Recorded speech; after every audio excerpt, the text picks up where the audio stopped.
నీళ్లు బాగలేవు కాబట్టి భూమి కూడా నిస్సారమైపోయింది.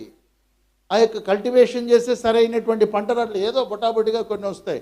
అప్పుడు ఏం చేశాడు అని అంటే, ఎలీషా చేసే ప్రతి అద్భుతంలో కూడా ఏదో ఒక వస్తువును వాడుకుంటాడు.